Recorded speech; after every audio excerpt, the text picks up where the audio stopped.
প্রিয় সাংবাদিক ভাই ও বোনেরা, আসসালামু আলাইকুম। আমরা দু একটা বিষয় নিয়ে আলোচনার জন্য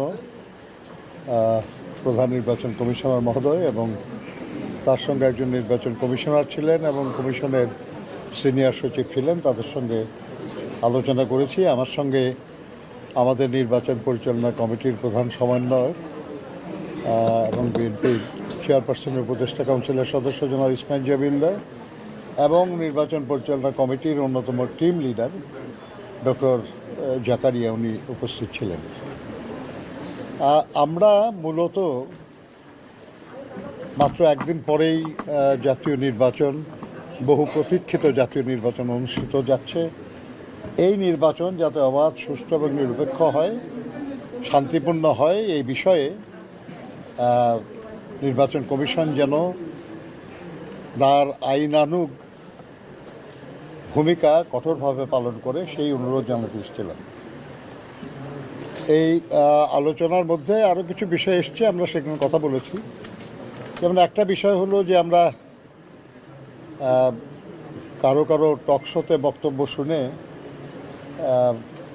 খুবই আপ্লুত হই আর কি, যে এমন সৎ, এমন নীতিবান মানুষ আর হয় না। কিন্তু সেরকম মানুষদেরকে আমরা দেখলাম যে ভোটারদের নগদ টাকা দিচ্ছেন। এই ধরনের ব্যাপারগুলি এক ধরনের চ্যালেঞ্জিং ব্যাপার। নির্বাচন কমিশন বিষয়টাকে তাদের দৃষ্টিতে কিভাবে দেখেন আমরা জানতে চেয়েছি। ওনারা বলেছেন যে এই ব্যাপারে আইনানুগ ব্যবস্থা তারা নিচ্ছেন। তাই চাই আমরা যে আইনানুগ ব্যবস্থায় যেন যারাই নির্বাচনের অন্যায্য বা অনৈতিক কোনো কাজ করবেন, সেটা বেআইনি কাজ করবেন, সেটার ব্যবস্থা নেওয়া হয়। আমরা তাদেরকে বলেছি যে নানা গুজব বা ঘটনা বা রটনা আমরা পত্রপত্রিকায় দেখি, আপনাদের ট্রেডিশনাল মিডিয়া বা সোশ্যাল মিডিয়ায় এর অনেক কিছুই আমরা দেখি, যে লক্ষ লক্ষ নারীদের বিশেষ কাপড় সেগুলো তৈরি হচ্ছে। আমরা দেখি যে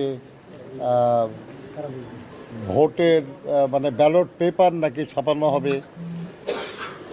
আবার এটাও দেখি আমরা যে ব্যালটে সিল মারার যে সিল আর কি, সেগুলো তৈরি হচ্ছে, সেগুলো সহ লোকজন ধরাও পড়ছে।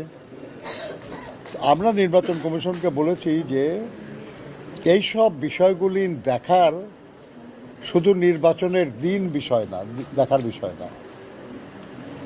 এসব কাজ নির্বাচনের আগে হয়। অতএব এখন আইন শৃঙ্খলা রক্ষাকারী বাহিনী, ইন্টেলিজেন্স এজেন্সিগুলি সবই নির্বাচন কমিশনের নিয়ন্ত্রণে। অতএব তারা এগুলি তাদের নজরে আসছে না কেন, তাদের এই বিষয়গুলিতে আরও কঠোর দৃষ্টি দেওয়া প্রয়োজন, যাতে করে এই ধরনের কোনো অনাচার কেউ করতে না পারে।